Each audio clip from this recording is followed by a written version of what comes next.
जिससे समाज को कुछ मिले। जी। गंदे न गाने गा सकते हैं, न गंदे नाटक हम खर्च कर सकते हैं। ये मेरे इप्टा में कभी अलाउ ही नहीं है और न भविष्य में हम करेंगे भी नहीं। तो हम वही नाटक करते हैं जिससे आम जनता को फ़ायदा मिले।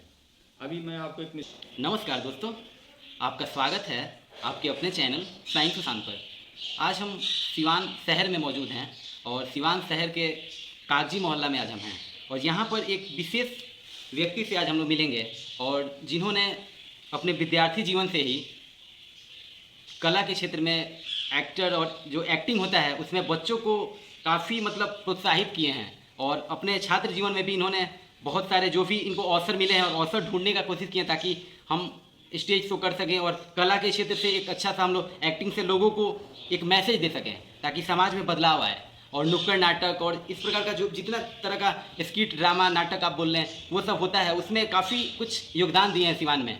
और आज एक संस्था जो कि इप्टा है और पूरे भारत में ये संस्था चलती है और सिवान के ये सेक्रेटरी हैं, तो ये बहुत बड़ी बात है। और कहीं ना कहीं अभी के समय में हम लोग जिस शहर में हैं ज़्यादा लोगों का रुझान पढ़ाई की तरफ होता है और अपने बच्चों को भी लोग कहते हैं कि पढ़ो पढ़ो पढ़ो, बस उसी से ज़िंदगी बनेगा। लेकिन एक अलग सेक्टर में अपने आप को ढालना, उसका जो भी मोटिव है पूरे भारत लेवल पे उसको पूरा करना, उससे लोगों को मैसेज देना, सामाजिक बदलाव लाना, ये बहुत बड़ी बात होती है। तो इसी कड़ी में हम सबसे पहले स्वागत करेंगे मोहम्मद इजहार जी का। नमस्कार आपको और आपके चैनल को और आपके दर्शकों को बहुत बहुत धन्यवाद। सबसे पहले इजहार सर आप बताइए अपने बारे में। जी, मैं अपने लाइफ के बारे में बता रहा हूँ कि लगभग समझिए कि मेरा 26 साल का ये जर्नी है जी कला के क्षेत्र में। और सिवान के लगभग सभी कलाकार बंधु जो अभी आज के डेट में सिवान में काम कर रहे हैं, हर मंच पे काम कर रहे हैं, वो सब लोग मुझसे वाकिफ़ हैं।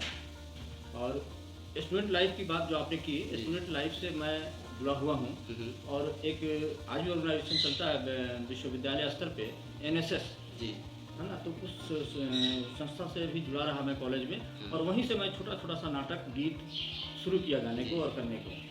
और कॉलेज के तरफ से मैं बहुत जगह गया प्रोग्राम देने के लिए और वो हमको इंकरेज किया वहाँ से और वहीं से मेरी जर्नी स्टार्ट होती है। और फिर मैं एक सिवान में संस्था उस समय चल रही थी, मुझे मालूम नहीं था इप्टा व्हाट इज़ इप्टा। तो लोगों ने बताया कि नहीं, एक संस्था है जो पूरे भारतवर्ष में चलती है और ये संस्था जो है ऐसे ही सांस्कृतिक कार्यक्रम का आयोजन करती है, अपने नाटकों का आयोजन करती है जिसमें जनता की सेवा हो और जनता को कुछ मैसेज दिया जाए जी। तो हमको अच्छा लगा इस संस्था से जुड़ने में और मैं जुड़ा और उस समय से आज तक जी मेरा जर्नी इप्टा के साथ है और आगे भी भविष्य में रहेगा। अच्छा सर, इप्टा चूँकि इप्टा इसका फुल फॉर्म और मेन मोटिव इसका क्या है, समाज में क्या हम लोग जागरूकता फैलाते हैं इसके माध्यम से, उस पर थोड़ा सा प्रकाश डालिए। देखिए, इप्टा जो है इसका पूरा नाम जो है जी भारतीय जननाट्य संघ है। इंग्लिश में इसको इंडियन पीपल थिएटर एसोसिएशन के नाम से जानते हैं, शॉर्ट नाम इसका इप्टा। हाँ ठीक है। इसका जन्म 1939 बंगाल में जब अकाल पड़ा था, लोग भूखे मर रहे थे, तो उस समय के जो लोग थे जैसे भीष्म साहनी थे, पृथ्वीराज कपूर थे, या आपको A.K. हंगल साहब थे, कुछ लोगों ने ये सोचा, उनकी दिमाग की एक उपज थी कि क्यों नहीं कुछ हम लोग गीत गाएं और बजाते हुए बंगाल के गलियों में गुजरें और लोगों से कुछ चंदा लें उन भूखे लोगों के लिए जी। तो चादर फैला करके वो गीत गाते हुए बंगाल के गलियों से घूमते थे और अपनी बात रखते थे कि भाई आप लोग कुछ मदद कीजिए इन गरीबों के लिए। और उस समय देखा गया कि लोगों ने काफ़ी बढ़ चढ़ कर हिस्सा लिया था, पैसे से, गहने से, महिलाओं ने गहने तक उतार के झोली में डाला था और एक अच्छी खासी रकम जो उससे आई तो वो बंगाल के अकाल पीड़ितों को दिया गया। तब लोगों ने सोचा कि ये तो एक अच्छा सा माध्यम है लोगों की सेवा करने का, तो उसका एक नामकरण किया जाए, इस संस्था का रूप दिया जाए। तो हमारे वैज्ञानिक थे डॉक्टर होमी जहांगीर भाभा, बच्चा जानता है भारतवर्ष का, तो उन्होंने ही ये नाम दिया IPTA, Indian people theatre association. मैं नमन करता हूँ उनको कि उनका दिया हुआ नाम आज तक हम लोग जगा के रखे हुए हैं अपने दिलों में और समाज में भी। तो कहीं ना कहीं सर हम लोग जब इतिहास में गए और जाने कि शुरू से ही इसका उद्देश्य रहा कि समाज में जागरूकता फैलाना और एक अच्छा मैसेज देना, मनोरंजन भी हो जाए और उससे एक अच्छा कुछ जैसे शराब वाले मुद्दे पे या फिर कोई भी ऐसे कुछ बुरा ट्रैफिक पे या फिर ये सब चीज़ पर जो भी कहीं नियम लोग तोड़ रहे हैं, तो एक सामाजिक हम लोग शुरू से ही एक मैसेज समाज को देते रहे। ओवरऑल शुरू से यही बना, अभी भी यही करता है जी।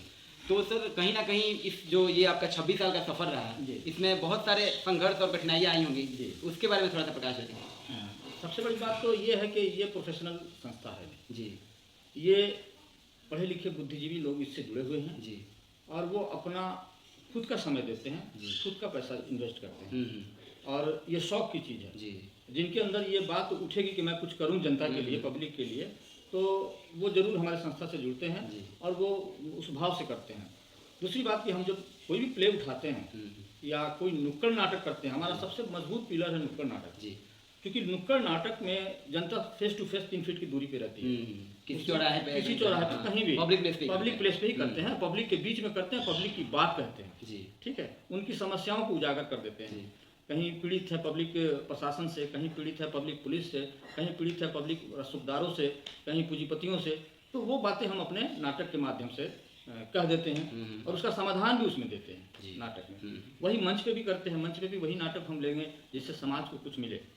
गंदे न गाने गा सकते हैं, न गंदे नाटक हम कर सकते हैं, ये मेरे उपचार में कभी अलाउ ही नहीं है और न भविष्य में हम करेंगे भी नहीं। तो हम वही नाटक करते हैं जिससे आम जनता को फायदा मिले। अभी मैं आपको एक मिसाल दे रहा हूँ, 2 साल का कोविड का समय गुजरा है तो लगभग हिंदुस्तान के सारे लोगों ने जो समाज सेवी हैं सबने कुछ न कुछ अपने स्तर से योगदान दिया है गरीबों को। तो चूंकि सिवान इप्टा पीछे नहीं रहा इस पीरियड में, हमने चिन्हित किया लगभग 100 परिवारों को, सिवान के 100 परिवारों को चिन्हित किया कि ये वाकई मदद के लायक हैं और मैं मेरे कुछ साथी अपने पर्सनल फंड से डोनेट किए, उनको 10 दिन का राशन का एक पैकेट बनाया गया और उनके घर पे ले जाके पहुंचाया गया। ये बहुत बड़ी बात होती है और मतलब 100 परिवार चिन्हित करके और जो डिजर्विंग है, उनको हम लोगों ने ले जाके उनके दरवाजे तक दिया। इवन सारा 10 दिन का कोई उनको खरीदने की जरूरत नहीं, राशन, मिट्टी तेल, मतलब टोटल पैकेज था उसमें, माचिस, दिया सलाई, मोमबत्ती, मिठाई, बिस्किट, बच्चों के लिए दूध का वो पैकेट जो होता है वो सब 10 दिन तक जो भी खाद्य पदार्थ उनको इस्तेमाल में ऐसे आता था वो सब कुछ उनको दिया गया। जी, सब कुछ दिया गया उनको। तो ये एक अभी रिसेंट हुआ, 2 साल तक हम लोग बेकार बैठे हुए, कोई नाटक नहीं, कोई कार्यक्रम नहीं, सरकार के गाइडलाइन के हिसाब से हम लोग कुछ कर नहीं पाते थे। लेकिन अब चूंकि समय बदला है तो बहुत सारे कार्यक्रम सिवान इप्टा के अवसर पे आए हैं और हम लोग लग भी गए हैं उस कार्यक्रम को करने के लिए। एक भविष्य की योजना थोड़ा सा। हाँ जी, भविष्य की योजना बता रहा हूँ। एक भविष्य की हमारी योजना है, भारतवर्ष में एक हम लोग का रथ निकल रहा है छत्तीसगढ़ से जी, जो पूरा भारत भ्रमण करेगा जी, और वो 2 फेज में है, एक हिंदी भाषी के लिए और एक अहिंदी भाषी लोगों के लिए। तो जो हमारे भारत के हिंदी भाषी के क्षेत्र के लोग हैं उनको हम लोग निकल रहे हैं छत्तीसगढ़ से जी, और ये घूमता हुआ टीम पूरे डिस्ट्रिक्ट को कवर करते हुए झारखंड में इन करेगा, झारखंड को कवर करते हुए ये बिहार में आएगा और बिहार में कवर करते हुए ये हम लोगों के पास यहाँ भितरहवा गाँव बापू धाम है जी, वहाँ आएगा, वहाँ से वो आएगा डॉक्टर राजेंद्र प्रसाद के यहाँ 30 अप्रैल को जीरादेवी में आएगा और उसके बाद मौलाना मजरुल हक साहब के धरती पे जाएगा जी, फिर उसके बाद सिवान में उनका रात्रि विश्राम है और फिर वो यात्रा जो है आगे की ओर बढ़ जाएगा छपरा के लिए जी, और छपरा से होते हुए फिर वो हाजीपुर वैशाली करते हुए पटना जाएगा और पटना पूरा डिस्ट्रिक्ट को कवर करता है। हाँ, एक बात इसमें मैं बता रहा हूँ आपको कि मेरे जितने बुजुर्ग थे जी, जिन्होंने भारत की आज़ादी में 75 इप्टा का भी 75 वर्ष हो चुका है और भारत की आज़ादी का भी 75 वर्ष हो चुका है, तो भारत की आज़ादी में जिन लोगों ने योगदान दिया उनके गांव का मिट्टी हम एक मटके में लेंगे, एक मुट्ठी मिट्टी,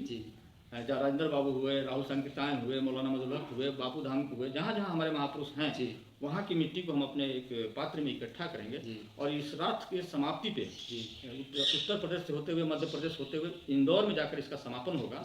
वहाँ पे हम एक वृक्षारोपण करेंगे सारे मिट्टी को मिला करके और ये संदेश देंगे कि भारत के लोग एक हैं, एक थे और एक रहेंगे। ये एक काफ़ी अच्छा मैसेज इन्होंने दिया और जो कि चूँकि अपना प्रोफेशन जो कहीं ना कहीं हम लोग सामाजिक उद्देश्य से निकले थे और अभी भी वो पूरा कर रहे हैं और एक ये बड़ा अच्छा आयोजन इन लोग का जो इप्टा है उसका होने वाला है, ये बहुत बड़ी बात है और कहीं ना कहीं मतलब अपनी कला से पूरे मतलब समाज को एकदम एक करने के मिसाल लेकर और वो जो एक मन में था शुरू से ही अभी वो उसको पूरा करने के लिए निकल चले ये लोग। और ये हम चाहेंगे कि एक बार जहाँ ये कार्यक्रम हो रहा है वहाँ हमारे दर्शक जाएँ और देखें, क्योंकि आप डेट अभी सुने होंगे 30 अप्रैल 2022, सिवान जीरादेवी हम लोग से ज़्यादा दूर है नहीं, 10 किलोमीटर मुश्किल से है, कम ही है, तो वहाँ एक बार आप जाइए और देखिए कि इप्टा वाकई में इप्टा है क्या, करती क्या है। तो चलिए सर, आप काफ़ी कुछ बात हुई और हम लोग जाने इतिहास से लेकर भविष्य तक की बातें हुई यहाँ पर। अंत में बस ये हम जानेंगे कि सिवान के लोगों से क्या कहना चाहेंगे। सिवान की जनता को मेरा सलाम है जी। और हम चाहेंगे कि आपसी सौहार्द, जी जो प्यार मोहब्बत जी जी हमारे बुजुर्गों ने हमको विरासत में दी है, जी उसको हम लोग संभाल के रखें। मैं आपके चैनल से एक बात बता रहा हूँ जी, कि जी। मेरा जो वो रथ आ रहा है, उस रथ का नाम ही है ढाई आखर प्रेम का। जी। उस रथ पे ढाई आखर प्रेम का। जी जी, ढाई आखर प्रेम का।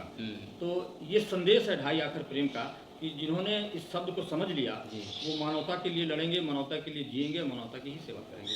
तो हम जनता से भी अपील कर रहे हैं कि आप जो है बुजुर्गों का दिया हुआ जो हमारे पास संपत्ति है उसको आप व्यर्थ न करें और प्यार, भाईचारा और एक सद्भावना के साथ अपने शहर को, अपने देश को मजबूती दें ताकि हम मजबूती से किसी से मुकाबला कर सकें।